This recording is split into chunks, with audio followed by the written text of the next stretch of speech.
በስመ አብ ወወልድ ወመንፈስ ቅዱስ አሐዱ አምላክ አሜን። ካብ እግዚአብሔር አቦናን ካብ ጎይታና ኢየሱስ ክርስቶስን ጸጋን ሰላምን ይብዛሐልኩም ክቡራት ተከታተልትና ከመይ ያለሁም ከመይ ጸኒሕኩም እግዚአብሔር ስለተዘይውዳ ውህበቱን ምሕረቱን ክብርን ምስጋናን ነዝኽርስም ይኹን። ናይ ለምዓንቲ ትምህርትና ሰለስተ አዋርሕ አቤት ኤልሳቤጥ ብዝብል ኢና ክንርኢ ኣብዚ ሓለፈ 10 ክፋል ብዛዕባ መዝሙር ማርያም ዝብል ተማሃርናዮ ናቱ መቀፀልታ ኮይኑ እግዚአብሔር እንተረዲእና መበል 11 ክፋል ክንመሃር ኢና ኢለ ነይረ። ስለዚ ከም ፈቃድ እግዚአብሔር መበል 11 ክፋል ናይ መወዳእታ ክንመሃር ክንፍትን ኢና። ካብዚ ንመሃሮ ድማ እዚ ንመሃሮ መስትንታን እዩ። ስለዚ ኩላትና ብምስትንታን ክንሪኦ ምስኡ ምስትቃል ክንጠልቅ አጸቢቅና አዕሚቅና እዚ ቃልሲ ክሳብ ክንዲዚ ድዩ መልእኽቲ ዘለዎ ኢልና ነፍስና አብኡ አቲና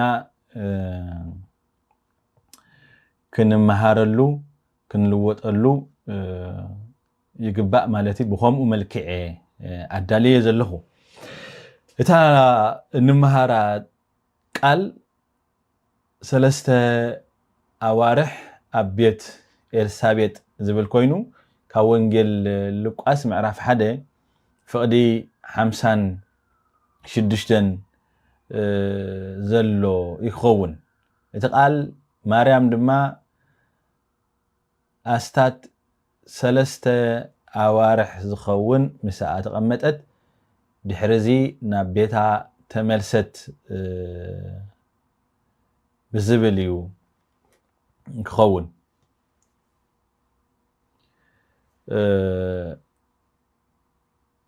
ከም መእተዊ ቅድስት ድንግል ማርያም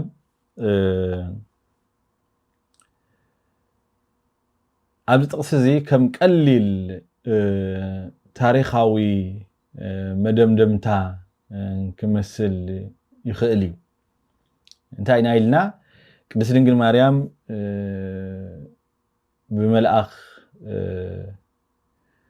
ገብርኤል ምስ ተበሰረት ብዛዕባ ኤልሳቤጥ ምስ ተነገራ ናብ ኤልሳቤጥ ምስ ከደት ዳሕራይ ትዝምሮ ዘላ መዝሙር እዩ። ምስ ኤልሳቤጥ ምስ ተራኸበት ትዝምሮ ዘላ መዝሙር ማለት እዩ። ስለዚ ድሕሩ ሰለስተ አዋርሕ ተቐመጠት ናብ ቤታ ድማ ተመልሰት እዩ። እዚ ብፍላይ በቶም ቀዳሞት አቦታትና ክትርጉምዎ ከለዉ ኣብ ዓይኒ እቶም ቀዳሞት ኣብ ትርጓሜ እቶም ቀዳሞት አቦታት አምስትንታን ብዕምቆት አምስትንታን ቀሊል ታሪኽ አይኮንን ማለት እዩ። በቶም አቦታት ክትርጉምዎ ከለዉ ነዚ ሰለስተ ወርሒ ዝብል ብምስትንታን በቃ እዚው ኣነ ንባዕለይሲ ብኸምኡ መልክዕ ሪኦ የይፈልጥን ናይቶም አቦታት ትርጓሜ ምስራኾ ግን ኢለስ ንባዕለይ ገሪሙኒ ማለት እዩ። ስለዚ መሳኻትኩም ክካፈሎ ድማ ናባኻትኩም ሒዘ መፀለኹ ሰለስተ ወርሒ እዚ ሰለስተ ወርሒ ናይ ሰለስተ አዋርሕ ቤት ትምህርቲ እዩ። ቤት ትምህርቲ ናይ ሰለስተ አዋርሕ ቤት ትምህርቲ እዩ። ኣብኡ ኤልሳቤጥን ቅዱስ ዮሐንስን ብምስጢራዊ መንገዲ በህላዌ ክርስቶስ ይዳለው ነበሩ። ተንሰለስተ ወርሒ ስለዚ ተንሰለስተ ወርሒ ናይ ትምህርቲ ግዜያት ናይ ቤት ትምህርቲ ግዜ እዩ ነይሩ ማለት እዩ። ኣብኡ ቅዱስ ኤልሳቤጥ ከምኡ ዮሐንስ በክርስቶስ ብምስጢራዊ መንገዲ በህላዌ ክርስቶስ ይዳለው ምኹም ነበሩ። ሓደ ካብቶም አቦታት ኦሪጂንስ እንታይ ዝብል ሓደ ሰላምታ ወይም ሓንቲ ሰላምታ ጥራይ ንዮሐንስ ኣብ ማህፀን ከዝልልን ንዮሐንስ ኣብ ማህፀን ከዝልሎን ኤልሳቤጥ ድማ በመንፈስ ቅዱስ ክትምላእን እንተ ኣኽኢሉ ይብል ትገርም ቃልያ ሓንቲ ሰላምታ ጥራሕ ሓንቲ ሰላምታ ጥራሕ ንዮሐንስ ኣብ ማህፀን ከሰራስርን ከዝልልን ንኤልሳቤጥ ከዓ በመንፈስ ቅዱስ ክትምላእን እንተ ኣኽኢሉ እተን ሰለስተ ኣዋርሕ ሙሉኣት ደኣ ክንደይ ዓቢ መንፈሳዊ ለውጢ ኣምፂኡ ክኸውን ይኽእል ይብል ዳዕም ተገርም እያ ሓንቲ ሰላምታ ጥራሕሲ ተነ መጀመርታ ህሞ ዘላ ምርኻበን ዮሐንስ ክሳብ ክንድኡ ኣብ ማህፀና ዲኡ ክዘልል ቅድስቲ ኤልሳቤጥ በመንፈስ ቅዱስ ክትምላእ እንድሕር ደኣ ኣኽኢሉ እተን ሰለስተ ኣዋርሕሲ ክንደይ ዝዓበየ መንፈሳዊ ለውጢ ኣምፅአን ክኾና ይኽእላ ክንደይ ዝያዳ ዝበለፀ ነገር ኣምፅአን ክኾና ይኽእላ እዩ ዝብል ኦሪጂን ማለት እዩ ስለዚ ኣዝዩ ዓሚቕ ዝኾነ መልእኽቲ መንፈሳዊ ምስትንታን ኢና ንርኢ ማለት ስለዚ ኣብዚ እቲ በረኸት ማርያም ባዕላ ኣይኮነትን እቲ በረኸት ዘምፅ ዘሎ እቲ በረኸት ዝህብ ዘሎ ማርያም ወይ ድማ ቅድስት ድንግል ማርያም ባዕላ ኣይኮን ክርስቶስ እዩ እቲ ነዚ ኩሉ በረኸት ዝህብን ዘምፅን ዘሎ ማለት እዩ ስለምንታይ ቅዱስ ዮሐንስ ኣብ ማህፀን كله زلزلة قدس دينجل مريم سلام سلا زبالة راح ديو حتى بيات مزل قدس يوحنس أما هتن زلزلة زلسي قدس مريم سلام سلا زبالة راح ديو هيكونه سيكونه لقاس حدا 4 كم زي زبل إنه دمسي سلام تاخي مسمعكو إتهزان بحاجس أب مهزني أب كرسي تسراسر ويدما زلالة يعتبر لذي سلامتا ملكتيو سلامتا ملكتيو نتي سرح زجبرة جنا أما هيسن قدست دنجل مريم ذنبرة كريستوس إيو أما هيسن قدست دنجل مريم ذنبرة كريستوس إيو نتي خلو نتي سرح زجبرة كرينا خميلو سلازي قدست إلسابيت دمت سلام تاخو مسمعكو أما هيسن يبكرسي زله هيسان بحاجوس تسراسره مسبلت حدا نجري عيلا عد نبي وي عدت صادق أي بلتن قدسي إلسابيت سخ عد نبي أخي أي بلتن عد نبي كذي نبي كتمت زي خمي كابي يكون اللي أي بلتن عدت صادق زي نبي كتمت كابي يكون اللي أي بلتن عد غويتاي أدى قويتاي سلازي ريقوم دوتي ناي مسر سار ناي يوحنس كامن يمص كم زولو كامن كم زمص بمنفس قدوس تردئا أدى قويتاي زبل ملسي أقدسي إلسابيت ملسي أنا بايك تمص خابي يكون اللي سلازي اتي زبارق زولو اتي أب مهتن قدس دنجل مريم زنبره غويتا دامبر قدس مريم ويما قدس دنجل مريم ادينا ايكونتن مالتي سلازي اليسابيت انتايل اد غويتاي نابيك سلازي امهصن قدس دنجل مريم من كم زلو غويتا كم زلو ات املاح كم زلو تجزاء كم زلو قدس اليسابيت ترديا عدو قويتاي ناباي كتمسزي كابي كون اللي لا زاريبا سلست أوارح ناي منفساوي مدلواتين أبتا قداميتي دقيق ويدما أبتا قداميتي هموت من الرخاب اتهزان أب كرسا ويدما أما هزانا انت زليلو نحسب حجي أبتن سلست اتن قدامي من الرخاب دقيق دينا خنبلا هموت دينا خنبلا بزي قدسين أبتا مجمرتا زرخاب لا زلوا اتهزان أما هزان بخومون دحر دا زليلو أبتن سلست أوارح دا معرخن دي منفساوي عبيت رخيبو كخون يخل أزيس كحجنا استنتنو انتاين المحر أبتن مجمرتا هموتسي تانا مجمرتا دقيق يوهانس دمصي سلامتنا قدس دنگل مريم مسمعسي محاغوز زلله يزبل اما هصنا ديو ኤልሳቤጥ ውን በመንፈስ ቅዱስ ተመሊአ ይዝብል ማለት ነው ስለዚህ ነስተንትን ሕጂ ኣብተን ሰለስተ ኣዋርሕ ቅድስ ድንግል ማርያም ኣብቲ ገዛ ዝጸንሐትሉ ግዜሲ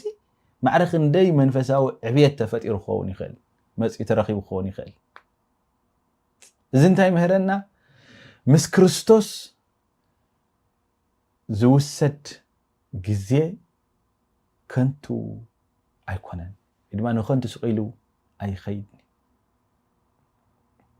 كوراتي مس كريستوس زوسد جزء مس أملاخ زوسد جزء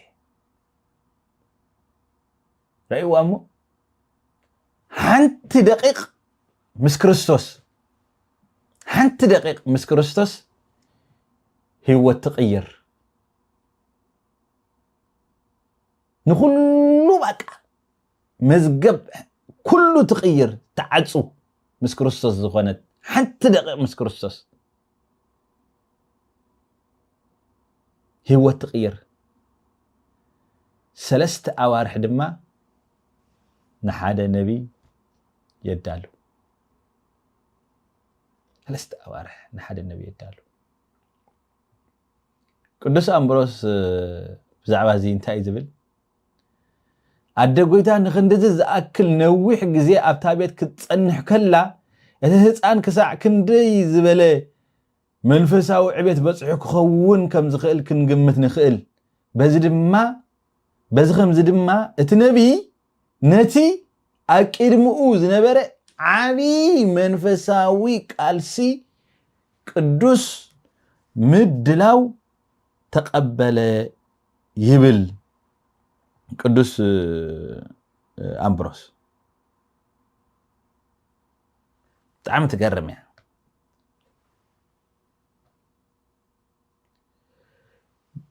بس خمسة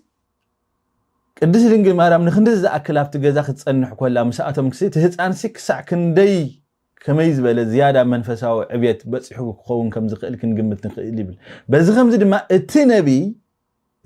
بزلون يوحنسي نتي أكيد مو زنبرة عبي بدحرقو زفتسم عبي منفساوي قالسي منفساوي تقادلو قدس مدلاو تقبل بل زين تاي مالتي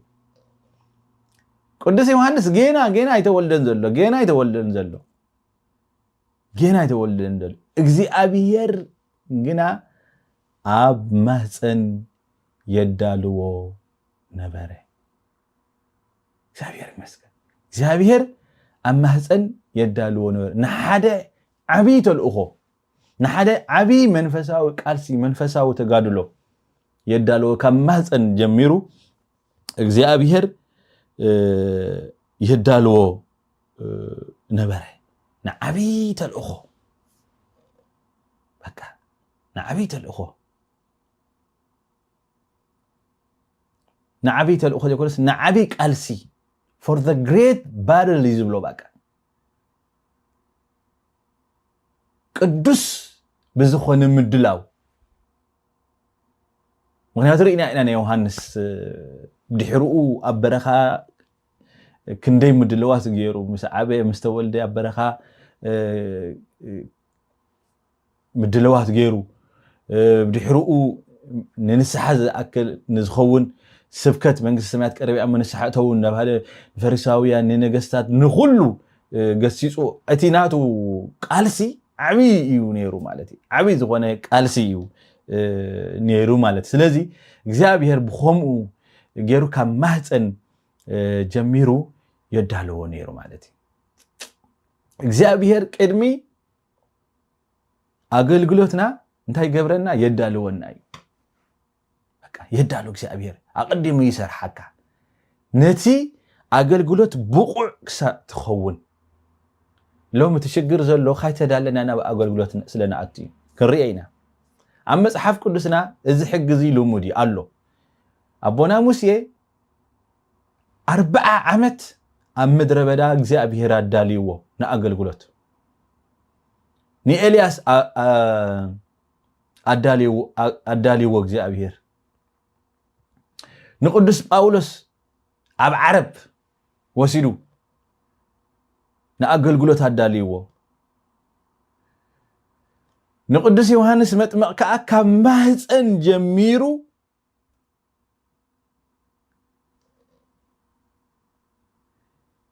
ከሳዕ ዕታ ናብ ህዝቢ ዝቀርበላ ግዜ አዳልይዎ ስለዚ እግዚአብሔር ቅድሚ ናብ ህዝቢ ምውፃእና ቅድሚ ህዝባዊ አገልግሎት ምግባርና ቅድሚ ሽመትና እንታይ ዝገብረና የዳልወና መጀመርታ ምክንያቱ ስራሕ አምና ክስኢልካ ምፅኢልካ ኣነ ክሰርሖ ኣነ ክበቁዕ ኢልካ ዝስራሕ ነገር ኣይኮነን እዚ ትዕቢት እዩ ኣይስርሕኒ ኣይኸይድ እግዚአብሔር ነቶም ብሓቂ ከገልግልዎ ዝደልዩ ሰባት ወይ ድማ ነቶም ብሓቂ ከገልግልዎ ዝደልዮም ሰባት አጀሚሩ አቀዲሙ እንታይ ዝገብር እግዚአብሔር ይሰርሖም የዳልዎም ምክንያቱ ግሬት ባረል ከም ዝበልና ዓቢ መንፈሳዊ ተጋድሎ ቃልሲ ኩናት እዩ መንፈሳዊ አገልግሎት ስለዚ ስቅልካ ሃንደራ ኢልካ ዝእቶ ነገር ኣይኮነን ወይ መሓዛይ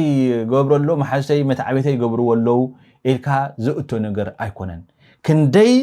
ሓሊፍካ እስኻሲ ማዕረኽ እንደ ኢኻ ንዑ ተዳሊኻ ዘላ ምክንያቱ እቲ አገልግሎት ክጉዳእ የብሉን ክስራሕ ኣለዎ ስለዚ ሎሚ ኣብ አገልግሎትና ተዓቢ ዕንቅፋት ኮይንና ዘሎ ከይተሰራሕና ከይተሃነጽና ከይተዳለና ናብ አገልግሎት ናአቱ ስለዘለና ብኩሉ ነገር ፈሪስና ዘለና ማለት እዩ እግዚአብሔር ግን ነቶም ከገልግልዎ ዝደልዩ ካብ ማህፀን ጀሚሩ የዳለው ንዮሐንስ ካብ ማህፀን ጀሚሩ የዳለው ነበር حساب ناي قدوس أمبروسن ناي مهر أورجينون سيزل مالتي እግዚአብሔር ከመይገሩ ይዳለው ከምዝ ነበረ በአንተ ደቂቅ ሰላምታ ካብ ቀየረ ብዙሕ ነገር ካብ ቀየረ ሰንሰለስተ አዋርሕሲ ኣብ ቤት ኤልሳቤጥ መጽናሐሲ ክንደይ መንፈሳዊ ዓቢ ነገር ተረኺቡሎ ማለት እግዚአብሔር ሲ ቅዱስ ብዙኾነ ምድላው ረይዎም ቅዱስ ሆሊ ፕሪፓሬሽን ቅዱስ ምድላው ስለዚህ ሎሚ ኣብ ቤተ ክርስቲያንና ክምለስ ዘለዎ ነጥብ እንድሕር ሃልዩሲ ኣብ ቤተ ክርስቲያንና ካህን ክኸውን ካህን ውን ምስተሸምካሲ 40 መዓልቲ ናብ ኢኻ ትኸይድ ናብ ሱባኤ ኢኻ ትኸይድ ሎሚ ብውድድር ክህነትን ድቁናን ዝምጽኣሉ ዘሎ ዘመን ሎሚ ወላ ሓንቲ ዘይፈልጥ ቆልዓ ህፃን ወዲ 7 ወዲ 8 ዓመት ንአገልግሎት ክንድዚ ዝኣክል አገልግሎት ጥበብ ዘልዮ ኃይል ዘልዮ ጽንዓት ዘልዮ አገልግሎት ስቅልካ ዝወሃበሉ ዘሎ ዘመን ኢና በጽሕና ዘለና ስለዚ ሎሚ ቤተክርስቲያን ናብ ቦታ ክትምለስ ክትክእል ከም ሕብረተሰብ ናብ ቦታና ክንምለስ ክንክእልና እቲ ክሕለፍ ዘለዎ መስመራት ደረጃታት ክንሓልፍ ክንክእል ኣለና ንናይ ጽባሕ አገልግሎት ሎሚ ኢና ክንዳለወሉ ዘለና ሎሚ ኢና ምድለዋት ክንገብረሉ ዘለና ካባይ ጀሚርካ ካይተዳለና ናብ አገልግሎት መጽና ካብ ዝሃነጽና ዘፍረስና ዝበዝሕ ምክንያቱ ዘይግብኦም ሰባሲ ኣብ ዘይግብኦም ስፍራ እንድሕዳ ተቐሚጦም ዘይግባእ ስራሕ ምሰርሑ እዚ ከዓ ውጽኢትና እዩ ውጽኢት ናይቲ ንገብሮ ዘለና እዩ እግዚአብሔር ግና ኣቀዲሙ ንኣገልግሎት የዳሉ ቅድሚ ንስኻ ነቲ ኣገልግሎት ምእታውካ እግዚአብሔር ኣቀዲሙ ንዓኻ ይሰርሓካ የዳልወካ ብቁዕ ምእንቲ ክትከውን ምእንቲ ክትክእሎ ምእንቲ ክትጾሮ ምእንቲ ክትሽከሞ ምእንቲ ብትብዓት ክሳዕ መወዳእታ ክትቀጽል እግዚአብሔር ከምኡ ይገብረና የዳልወና ስለዚ ናይ ቅዱስ ዮሐንስ መጥምቕ ምድላው ካብ ማህፀን ጀሚሩ እግዚአብሔር ብከምኡ ብሕቡእ ጀሚሩ ኣዳልይዎ ማለት እዩ እዚ ናቲ ልማዓንቲ ክንመሃሮ ዝግባአና ማለት እዩ ስለዚ ናብ ኣገልግሎት ምጉያይ ዘይኮነ ናብ ማዕረግ ናብ ሽመት ምጉያይ ዘይኮነ ቅድሚ ናብኡ ምምፃና ምስ እግዚአብሔር ክንዘራረብ ምስኡ ክንነብር ይዝደሊ እግዚአብሔር በቃ ቅድሚ ናብ ኣገልግሎት ምምፃናሲ ምስኡ ክንነብር ይዝደልየና ቅዱስ ዮሐንስ ኣብ ማህፀን ምስ ክርስቶስ 3 ኣዋርሕ ነበረ ገርቢ ኣብ ማህፀን ኮለ ምስ ክርስቶስ 3 ኣዋርሕ ነበረ ድሕሪኡ ነብይ ኮነ ሃዋርያት 3 ዓመት ሙሉእ ምስ ክርስቶስ ተመላለሱ 3 ዓመት ሙሉእ ምስ ክርስቶስ ተመላለሱ ብድሕሪኡ ወንጌል ሰበኹ ስለዚ ቅድሚ ንሰባት ምዝራብና ምግልጋልና ምስባኽና ኣቀዲምና ንሕና ምስ ክርስቶስ ክንነብር ኣለና በቃ ምስ ክርስቶስ ክንነብር ኣለና መጀመርታ ኣገልግሎትና ስሙር ክኸውን እንድሕዳ ኮይኑ ውጽኢታው ክኸውን እንድሕዳ ኮይኑ ሰባት ዘድሕን ክኸውን እንድሕዳ ኮይኑ ኣቀዲምና ምስ ክርስቶስ ክንነብር ንክርስቶስ ክንፈልጦ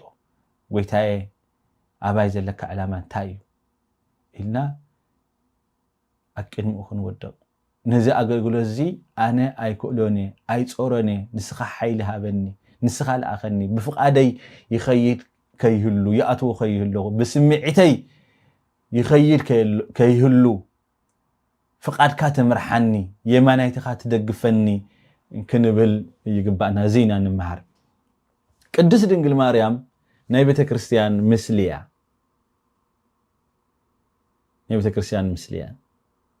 ምሳሌ ናይ ቤተ ክርስቲያን እያ ከምቲ ቅድስት ድንግል ማርያም ንክርስቶስ ጼራ ወይ ድማ ንክርስቶስ ተሸኪማ ናብ ቤት ዘካርያስ ዝኣተወት ከምኡ ድማ ቤተ ክርስቲያን ንክርስቶስ ናብ ዓለም ትገብሮ ትወስዶ ከምቲ ብህላውየ ቅድስት ድንግል ማርያም ዮሐንስ ተባረኸ ከምኡ ድማ ብህላውየ ቤተ ክርስቲያን ሰባት ንክርስቶስ ይፈልጡ ምክንያቱ ኣነ ባርያ እግዚአብሔር እንዲይላ ስለዚ ብህላዊ ቅድስት ድንግል ማርያም ኣቢልዩ ዮሐንስ ተባሪኹ ከምኡ ድማ ሎሚ ሰባት